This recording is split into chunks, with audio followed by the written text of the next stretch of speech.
Got my niece plays for Southwestern volleyball. They're in the state finals this weekend. My niece Bella. So my alma mater and my niece are on this team. So go Trojans. So supporting her. Yeah. So she's pretty good too. Huh? Who are they playing? I don't know. I should know more. I got my own scouting reports to be worried about. I'll just follow the game on Saturday. Nick, how'd you set the tone with your players at the beginning of this week? We started off we came in a couple days ago, Monday. We're able to get with them on Tuesday, had their day off yesterday, and then they're back in today. But we just talked about how important our fundamentals and our detail is, continuing on that. And then just how important it is that we continue to gel and become more and more of a team. That you're not only trying to grow on the field, you're trying to grow off the field as well.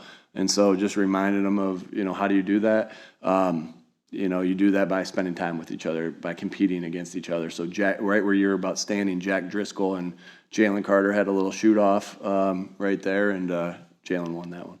It wasn't pretty though. With personnel changes and staff changes, how much of a resource is the Super Bowl in this week's prep? Yeah, no matter what game you're playing, you always are going to go back and look at the film of the last time you played that coach. And in many cases, you're going to go back and look at maybe the last couple times that you've played them. And so that was obviously the last game of last year, and there's a lot of things that we study that we're not just studying the first 8 games. We're studying multiple years' worth of things. So obviously that tape has been helpful, to be able to look at it, and we understand that it's probably helpful for them to look at that as well. And then also it's just part of our preparation. So we've used that, we've used the tape, we've used the preparation going into it, so there's things that I've been watching this week, and I'm like, man, it feels like I just watched this stuff not too long ago. It's because I did. So there was some deja vu there, but obviously we use everything to our that can help us prepare for a game, and obviously that the preparation that we did going into it, and then also that game can help us a lot. When you're watching the tape of that game, is it tough at all to remove the emotion from it?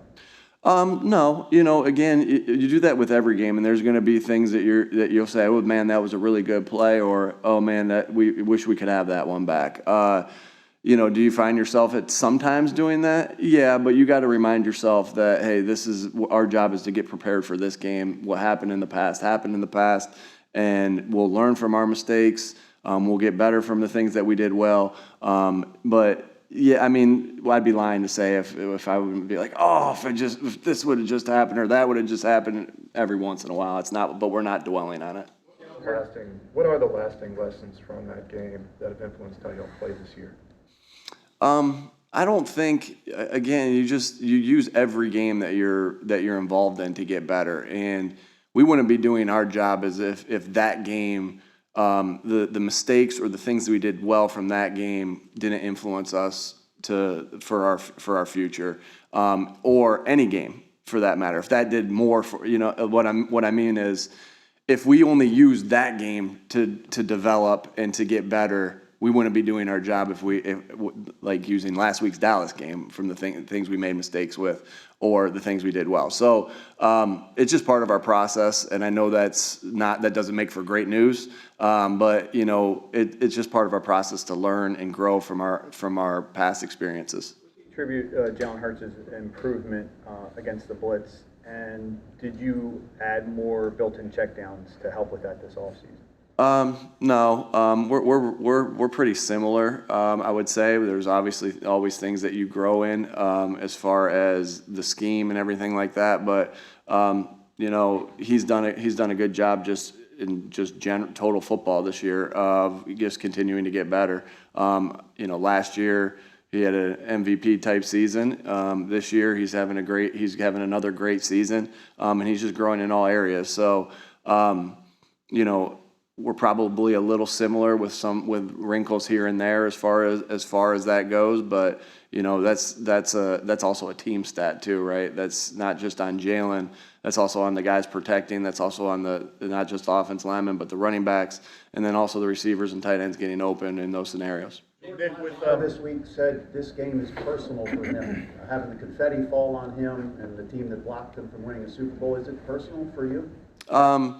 You know, any week, you can turn any week in the NFL into, I'm going to get up for this one right here. Like, our job is to make sure it's mentally challenging, and you have to be mentally tough to get up for every game the same every single week.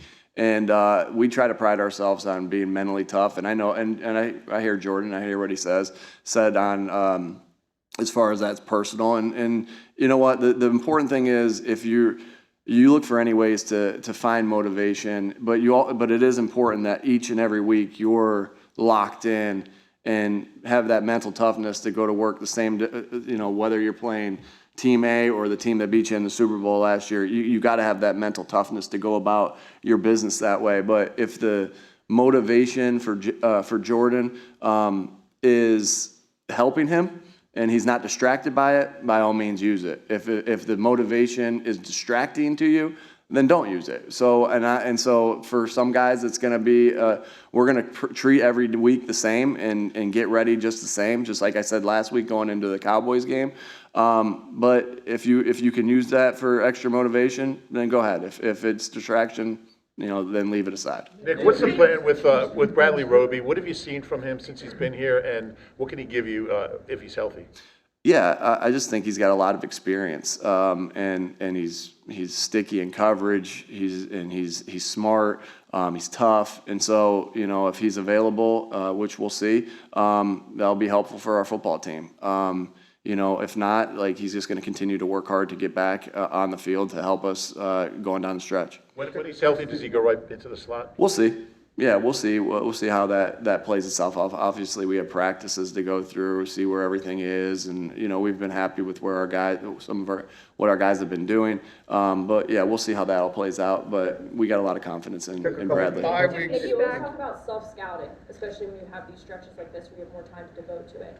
How would you evaluate how that went for you and what you've learned about your team so far? Yeah, that's a very important part of the process is your self-scout and spending that time to make sure that you're getting better from that. And so, you know, every week, you know, depending on the week is going to change your process, right? So your process is going to change on a Monday night game. Your process is going to change going into the first game of the year, coming off of a bye, during a bye. And so, but all those things are very necessary. So, and you always are trying to improve your process. So we did a couple different things this year that we thought after, you know, going through last year, like, you know, maybe we should add this or maybe we should add that. We ended up having 2 byes last year, so we had a little extra time to practice our bye week process. So, but you know, we worked hard during that time. We also took some time off to make sure that we were rested in that area as well. So, because I think both things are important. You can both being rested and taking some time off and working really hard, you know, those both can be true, and they both need to be true in our bye week. And I think it was really productive. And you know, you want to learn things about yourself, what you do well, what you don't do well, what you need to improve on, what weaknesses you can make strengths, and what strengths you can continue to be your strengths. And so there was a lot of study on that in every area that we possibly can look at. It's a daunting task, but very necessary in the process. A couple weeks for you guys to figure out how to compensate for the loss of Dallas Goedert last year. How do you make sure that doesn't happen again? What remind me of what the games were? Yeah. You minute afterwards, it was an issue. The which one? Colts game. And then. Well, then the second, you did better. The second. Okay. First game was. Yeah. Anytime you lose a player to Dallas Goedert's capabilities, you have to compensate, and you have to, you know, again, like I said, it's never just one guy's responsibility to take all the brunt of that work. It'll be by committee. You know, we just don't have another guy like Dallas Goedert sitting around, right? And so what you try to go through is, again, every game's different of how you go about, you know, planning for that. Like, does a different personnel help you out? Well, some weeks it will and some weeks it won't. Does a certain player help you out? Well, some weeks it will, some weeks it won't. So everything's a little bit different. This week is we're treating it as this week, and and how we're gonna plan without Dallas this week, and we'll miss him, no doubt. Have a lot of faith in the guys that have to step up in his absence. And you're right. Last year in the Colts game, we didn't. I wouldn't say. There's different reasons why you're not successful. And one of them is not having Dallas on the field. But we learned how to play without him and continued to improve, and it made us just better when he got back. Last one. Through the first half, Jordan Davis has already exceeded his snap count from his rookie season. What have you noticed about his improved endurance and his ability to stay on the field? Yeah, I think he's just worked really hard. I mean, to accomplish that, right? And so that how do you do that? You work hard with your diet, you work hard with your conditioning, you work hard with your weight, and being where you're supposed to be. And he's really busted his butt to make sure he's staying healthy and staying on the field because we need him.